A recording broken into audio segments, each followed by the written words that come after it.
ప్రస్తావిస్తూ గత ప్రభుత్వంలో నంది అవార్డులు ఉండేటివి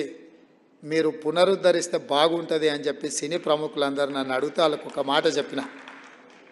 నంది అవార్డులు కాదయా, ఖచ్చితంగా మా ప్రభుత్వం అవార్డులు ఇస్తుంది, ఆ అవార్డుల పేరు గద్దర్ అవార్డులు ఉంటాయని చెప్పి. తెలంగాణ రాష్ట్రంలో కవులకు, కళాకారులకు, సినీ ప్రముఖులకు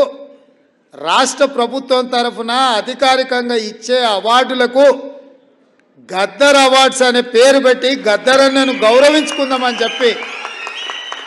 ఈ వేదిక మీద నుంచి చెప్తున్నా. ఇదే శాసనం, ఇదే జీవో అని చెప్పి, నా మాటనే జీవో